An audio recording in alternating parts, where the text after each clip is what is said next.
next case to come before us is Phoenix Lighting Group versus Genlyte Thomas Group. Please be seated. Both sides will have 15 minutes to present their arguments, and the appellant may reserve up to 5 minutes if you so choose to present a rebuttal. The court has read the briefs and is prepared your argument. This is a civil case. I don't think there's going to be issues with this, but I like to say every time, so I don't get out of the habit, that we're not to mention victims' names, we're not to mention children's names. Okay, we're ready to proceed. Thank you, Your Honor. Thank you. May it please the Court, Pence SA for Appellant Genlyte Thomas Group, LLC.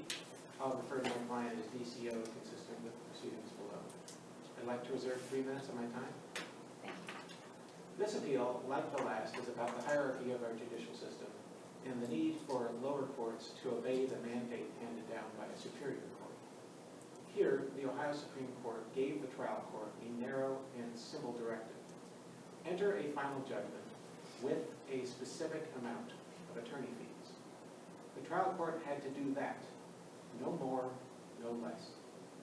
But the trial court instead held hearings on more attorney fees and doubled down on this fundamental error by awarding attorney fees under a statute the Ohio Supreme Court had already said was not the subject of the fee award, and issuing an enhancement of that amount, even though the Ohio Supreme Court had just vacated an enhancement, ruling that this was not the proper case for one. That is not how our judicial system works. Counsel, maybe I'm just a little confused, but I understand what the Supreme Court did. They only accepted the issue of the lodestar, right? Correct. Okay. Our court had remanded the case to the trial court, and then it was appealed to the Ohio Supreme Court, correct? Correct. Okay. What happened to remand? Why would the court have jurisdiction over our remand that didn't include necessarily the lodestar? Sure, and thanks for the question.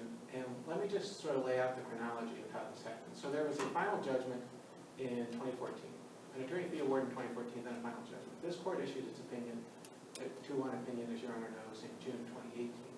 So what happened was DCO appealed to the Ohio Supreme Court. That's when I got involved. We asserted 3 propositions of law, and the court accepted only the proposition of law addressing the attorney fees. At that point, Phoenix returned to the trial court, said all that the Ohio Supreme Court has jurisdiction over is the attorney fee award. We want the trial court to modify its final judgment, align its judgment with this court's prior mandate, and allow us to collect. And the court said fine. It aligned its judgment in December 2018 with this court's mandate, and all amounts other than the attorney fees award were paid. So the entirety of the case was over, Your Honor, other than what was remained before the Supreme Court. And the Supreme Court knew this, right? I mean, we said in our briefing that we had paid all of the remaining amounts. And Phoenix actually asked the Ohio Supreme Court in its brief at page 49 for a remand so it could seek appellate attorney fees. When the Ohio Supreme Court issued its judgment entry in March 2020, however, it did not include the remand Phoenix sought. Phoenix's remedy at that point, if it wanted appellate attorney fees, was to file a motion for reconsideration with the Supreme Court of Ohio and say, hey, look, I understand the order on the lodestar on the initial fee award, but really we should be entitled to seek appellate fees. And there's precedent for that. After all, in Royster, one of the first Ohio Supreme Court cases on attorney, well, it wasn't even a case on attorney fees. Royster dealt with the Lemon Law violation, and it was about the scope of liability under the Lemon Law. But the thing about Royster was the appellant had filed a motion for a remand for appellate fees before the Ohio Supreme Court issued its opinion, and the court granted that motion and issued a remand. That remand was what allowed appellate attorney fees in Royster. Here, there was no remand to allow appellate attorney fees, and there is no authority that allows an award of appellate attorney fees when the trial court has been instructed to issue a final judgment for a specific amount of attorney fees. They keep trying to distinguish between pre-judgment fees and post-judgment fees. And I looked far and wide for a case law that actually would have adopted that distinction. And frankly, the only case that you'll ever find those words, or at least the only case I should say I've found those words, was Ulrich. But Ulrich doesn't support what happened here. When you read Ulrich carefully, what you'll notice is Ulrich speaks in paragraph 10 to the quote-unquote ultimate judgment. And this court, earlier in that opinion, goes through the litany of appeals that had been pursued prior to that ultimate judgment. And the court's use of the word ultimate was intentional because there had been a prior judgment in that case in 2006. This court simply vacated that judgment because the trial court failed to comply with Civil Rule 53. And so the ultimate judgment doesn't come down in 2009. And what this court says in Ulrich is any attorney fees, trial court fees, or appellate fees incurred before the ultimate judgment cannot be awarded. Why? Because it would modify the final judgment. Here, the ultimate judgment is the judgment handed down by the Supreme Court of Ohio, the instruction to the trial court to issue a final judgment with an attorney fee award in a specific amount. That's the ultimate judgment. And Ulrich says the trial court has no power to award more attorney fees after that point. Look at your time, counsel, and asking you to move on the issue of if we decide the trial court had that authority to make the decision and award attorney fees in this case. What would you have to say regarding the issue of awarding the large sum that they did and not breaking it down into just the trade secret act? Sure, Your Honor. So on that point, the flaw, we believe the trial court erred because it relied on its own prior statement.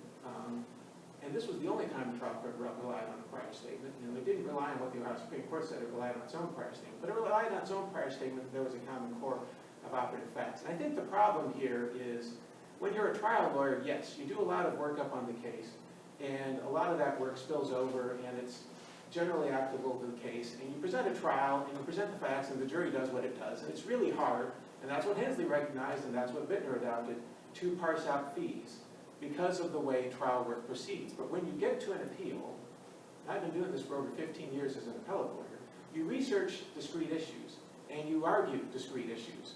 And we're not here to say that, you know, none of those issues had overlap, but we do identify in our brief several assignments of error that were briefed, argued, and decided by this court that did not involve trade secrets claims. And surely the trial court, surely Phoenix could have and should have. It was their burden, after all, under Bittner and Hensley, to segregate fees. Did your expert below the trial court testify as to how to divide those fees in any way, shape, or form during their testimony? The expert talked about divvying them up based on the jury verdict. And, you know, I think, quite frankly, that's not a subject that you need expert testimony on. The court can look for itself and see what the briefs address. These are assignments of error. It's a matter of public record. You can look at the briefs and see the briefs, and, you know, there's an assignment of error dealing with, for example, tortious interference. That's not, as briefed and argued, a claim that deals with trade secrets. There was the assignment of error before this court, right, on the lodestar. That was the issue we ultimately took up to the Ohio Supreme Court. And their position, which I can't understand, is you can't even separate out those fees until the Ohio Supreme Court accepted the appeal. Well, of course you can. The lodestar is a distinct issue, always has been a distinct issue. The Ohio Supreme Court accepted jurisdiction only over that issue. And so on that piece, what we're saying is, on the assignments of error we identify, which were not briefed, argued, or decided based on the Trade Secrets Act, the separate writ proceeding, which the Supreme Court did not give them permission to participate in, all of those fees need to be carved out if this court were to reach that issue. But again, the trial court never had the power to go there.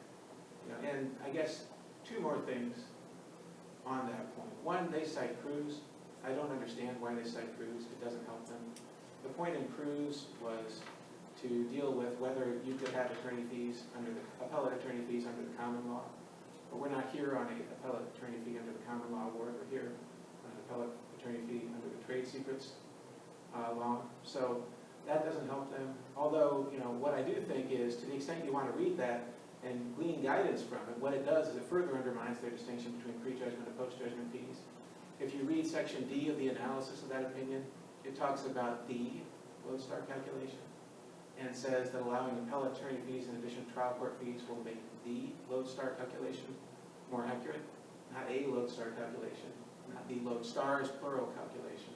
What the court is saying is you can look at all these fees and award them at one time. And that's the context, by the way, for footnote 3, right? Because when you look at that opinion, there was a debate between the majority and the dissent about the mandate rule. That case, of course, was different because you actually had a mandate from the appellate court that said reconsider the attorney fee award in trial court. And the dissent's position in that case was, well, all you could do is reconsider the existing attorney fee award. You couldn't go any farther than that. And the majority said, no, you sent it back to reconsider the attorney fee award. There's nothing in that mandate that prohibits the plaintiffs from supplementing their motion for attorney fees to seek appellate fees. In counsel, I see again, you're running low on time, Yeah. it seems to me. Any comment on the motion to dismiss in this case, whether I believe it's still pending regarding there being a final order in this matter? Your Honor, we believe there is a final order. The order under Rule 54, a judgment is simply an order that grants or disposes of relief, and this certainly satisfies that. Under the final order statute, it affects a substantial right. We had a right to the trial court issuing the judgment that we asked for.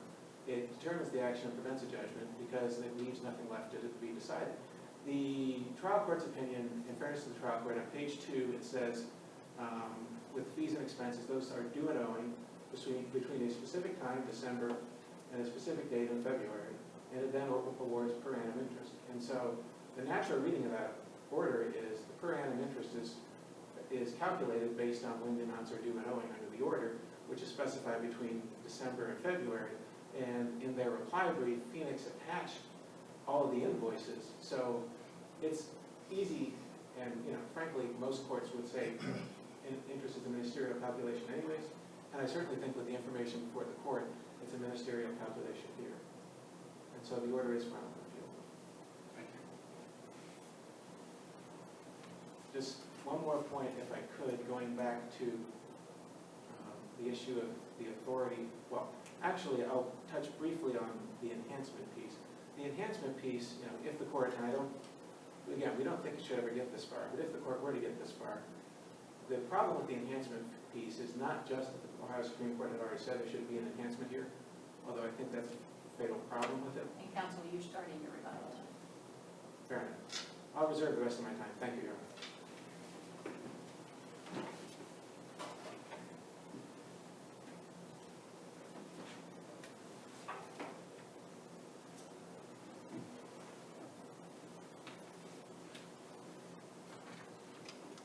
Good morning. May it please the court. My name is Jeff Witchey, and I have Betsy Hartshoe here with me as well on behalf of Appleby, Phoenix Lighting, Patrick Duffy, and Jack Duffy and Associates. Mr. Duffy wishes he could be here, but he's fighting a bug this morning. Last October, after all the briefing in this case was complete, our Supreme Court decided the case Cruz versus English Nanny and Government School. Thereafter, we filed a supplemental notice of authority that identifies 2 rulings from this case, this landmark decision, that eliminate, to Phoenix Lighting's favor, nearly every issue raised by the defendant, Genlyte Thomas Group, also known as DCO, in this appeal. First, substantively, Cruz establishes that an attorney fee award granted as part of a punitive damage award allows a trial court to grant fees necessary to defend the trial court awards in post-judgment proceedings. This is the law that this court is bound to apply. Here, Phoenix was granted punitive damages and attorney fees with every single award. Phoenix no longer needs to rely on the Ohio Uniform Trade Secret Act as support and its statutory fee shift as support for the post-judgment fee award.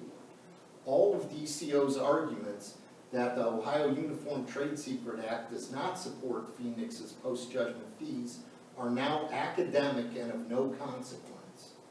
They're moot, they should be dismissed, or they should be denied. Now, in rendering... If I recall, the trial court judge in this case based her order on the Trade Secret Act, is that correct? She did base it on the Trade Secret Act, and we believe we have a very strong case to make. Was the punitive damage issue raised before the trial court based it on those fees? Um, Or that cause of action? The punitive damage issue may have been raised, but the law was not changed until this last fall. But that is the law that applies, and it is a fact that we did get both the trial court judge and the jury both found malice, both found punitive damages. Now, in rendering this part of the decision, the Supreme Court confirmed its already strong policy of ensuring a party who has been granted prejudgment fees is made whole by receiving its post-judgment attorney fees necessary to defend its awards. And one thing, based on the conversation this morning, the court should be mindful of is in the Cruz case, the Supreme Court pretty much said it's always been the law that you can get your attorney fees post-judgment based on a punitive damage finding. They said that never before had they been asked that question, but that was basically what their decision was. This strong policy exists whether that fee shift is statutory, whether it's contractual, and now whether it is the product of a malice finding and punitive damages. And I would suggest to the court that it's even more meaningful and more appropriate where there has been a finding of malice, and especially with respect to a defendant like DCO who promised us at the beginning of this litigation in a letter that they were going to take us down, and this is a quote, a long, dark, expensive path from which there is no return. This substantive ruling eliminates almost the entirety of defendant's second assignment of error. Second, but just as important, Cruz established from a procedural standpoint that a specific remand, a specific mandate instructing as to post-judgment fees, but silent as to, instructing as to pre-judgment fees, but silent as to post-judgment fees, does not prohibit a trial court from awarding post-judgment fees. The only time it could is if the mandate specifically prohibits post-judgment fees.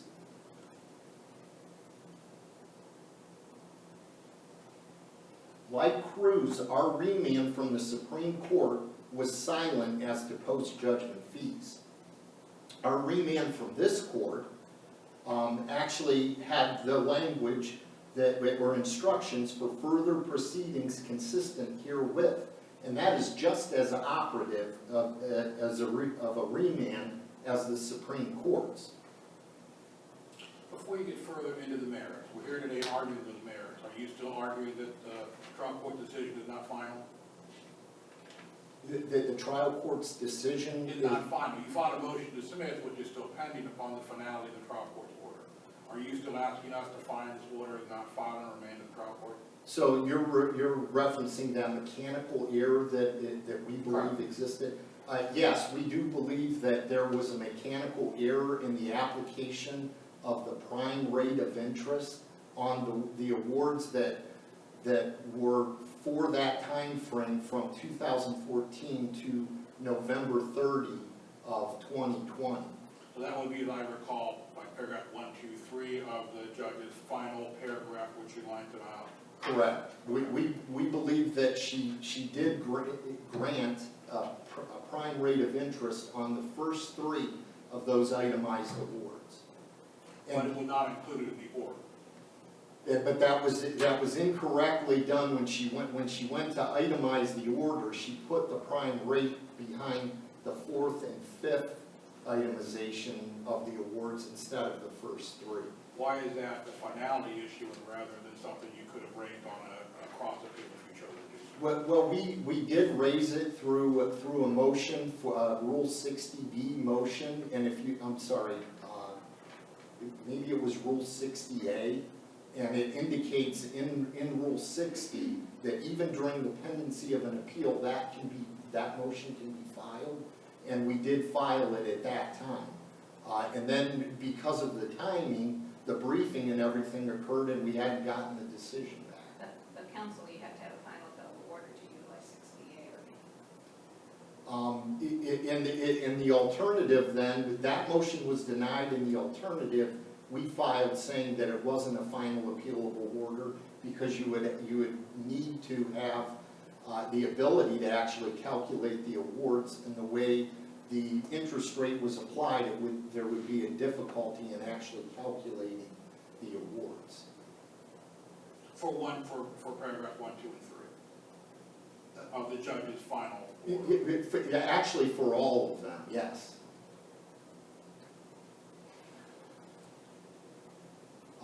DCO argues in this appeal that when the Supreme Court says that that the trial court is to award Phoenix a final judgment of attorney fees, that means all possible attorney fees, including post-judgment attorney fees. It doesn't, and with all due respect to my colleague, I find that to be a remarkably disingenuous argument when you actually read the Phoenix Lighting decision. It's manifestly obvious they were addressing only prejudgment fees. More important, prejudgment fees was the only matter over which the Supreme Court accepted jurisdiction. In our brief, we cite numerous cases with the concept that for a matter to be within the compass or scope of a court's mandate, the court must have jurisdiction over the matter to begin with. Defendant's entire argument here is premised upon the false notion that the Supreme Court impliedly exceeded its own jurisdiction. DCO assumes this ruling impliedly denies post-judgment fees based on the Supreme Court's silence as to post-judgment fees. But this is precisely the opposite of what Cruz tells us we must assume from the silence. This court in the Ulrich case recognized a long time ago in paragraph 10 that post-judgment fees are divorced and separate from the fees incurred at the trial court level. Post-judgment fees need to be addressed separately and independently from the pre-judgment fees. And post-judgment fees were not so assessed by the Supreme Court here. You cannot conflate the two like DCO tries to do numerous times throughout its brief. In fact, in the Ulrich case and in the Klein versus Mouts case with the Supreme Court, it was held that post-judgment fees are a matter of court costs. That's something that's always done at the very end of the case. And that doesn't matter whether it's a final decision or not. It's a matter of court costs. That's the way both this court and the Supreme Court has identified post-judgment fees.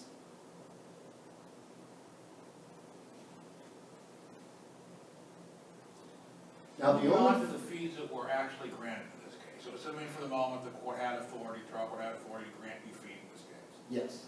Why were you unable to separate out as per claim, if you will, and say here's the amount we spent on trade secrets, here's the amount we spent on civil conspiracy, here's the amount we spent on this? Why were you unable to do that on appeal?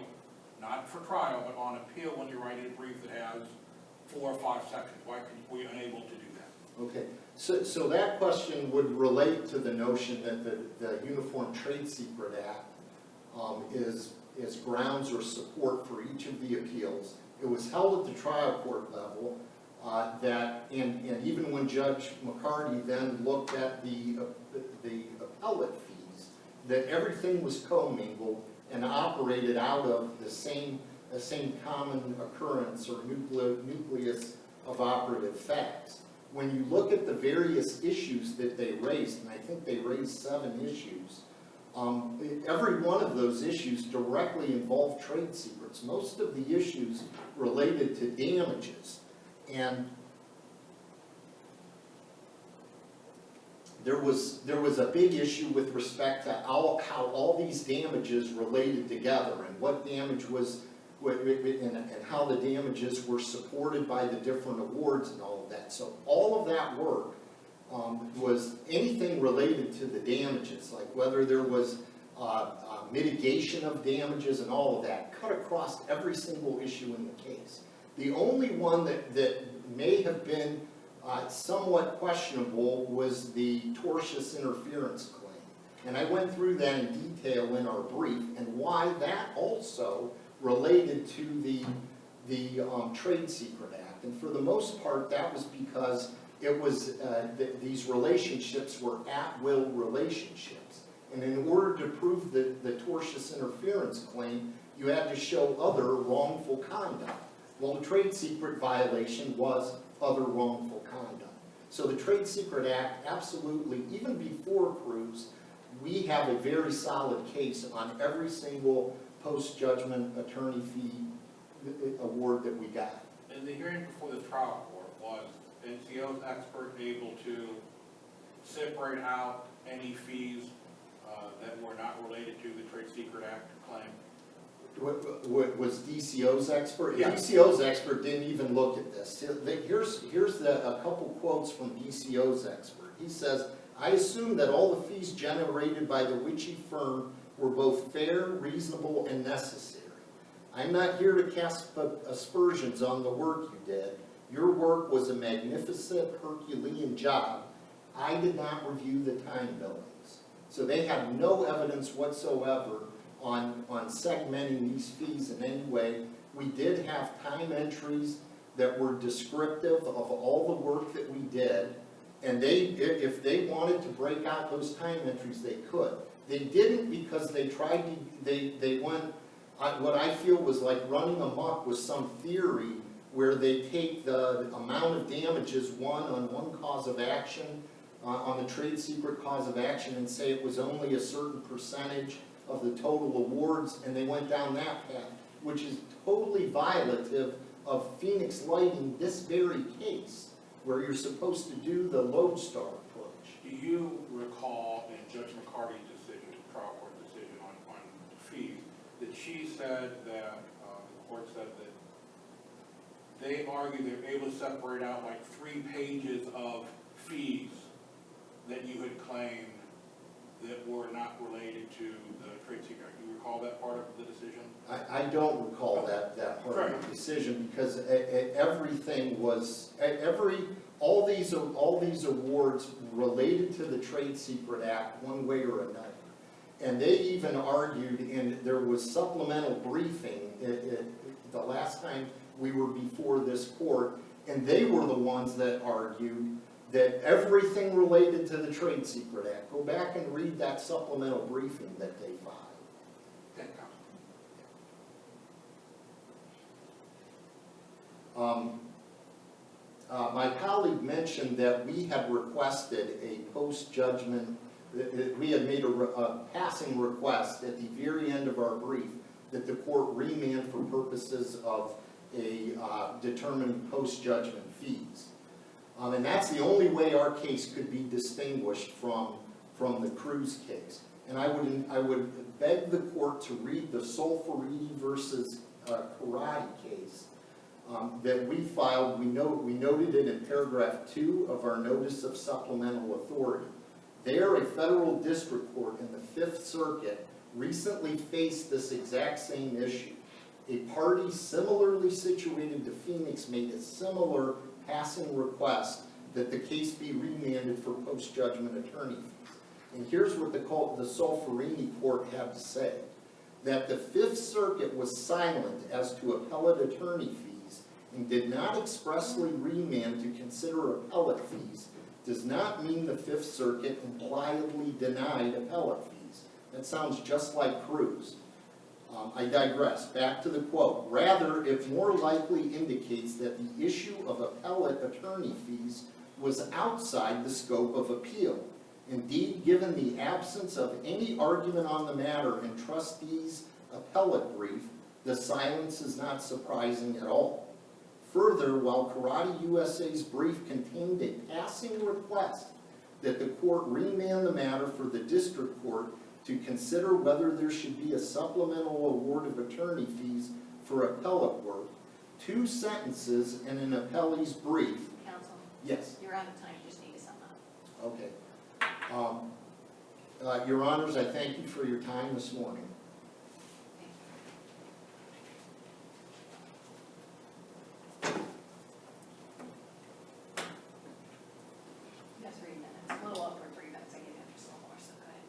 Thank you, Your Honor. I'll pick up where my colleague left off. I'm happy if you read the Solferini decision. What it says in the very first paragraph is that the trial court had reserved authority to consider the issue of appellate attorney fees on remand. And that really goes down to the many opportunities Phoenix would have had to try to get appellate attorney fees in this case. For over 15 years, it's been the law that you can ask for a civil Rule 54B judgment.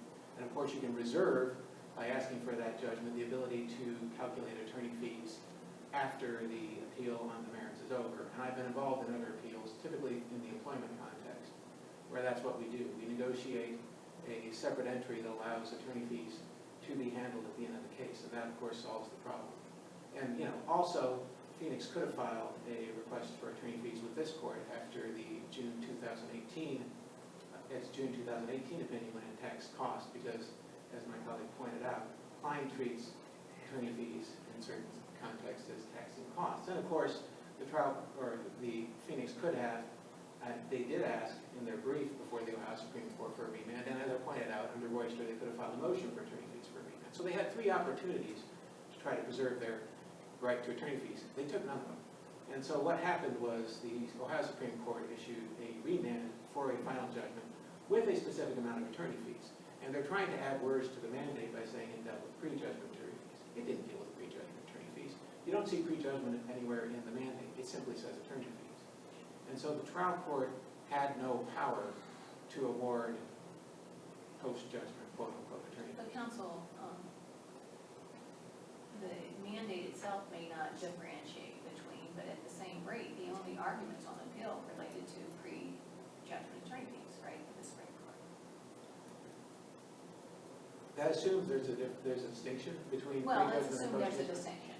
At that point, the only thing was argued were the fees that were incurred prior to the appeals. That's correct. And so if we're going to be in that world, and I have issues with it, but I'll accept the hypothetical, then I'd say, let's go to Ulrich, Your Honor. And so what does Ulrich say about that? And remember that, the fees petition in Ulrich was filed back in 2006. That's what this court said. And it included attorney fees through 2006. Now, there was no petition filed between 2006 and the ultimate judgment in 2009. That's the judgment, by the way, with a specific amount of attorney fees. And so if we're going to be consistent with Ulrich and we're going to live in that world, then what Ulrich plainly says is you cannot award appellate fees for any costs that predate the ultimate judgment. Here, the ultimate judgment is a judgment that the Ohio Supreme Court told the trial court to enter. And so it would have been entered in April 2020 when the mandate became effective. And so everything under Ulrich before April 2020, and all the fees that were the subject of this motion, would have to be excluded under Ulrich and under that theory. I see my time is out. Thank you. Thank you. Thank you all for your presentations to the court this morning. The court will take the matter under advisement and issue a written opinion that will be sent to all sides. Also be released on the Ohio Supreme Court website so you can look at it electronically. Thank you. Thank you, Your Honor.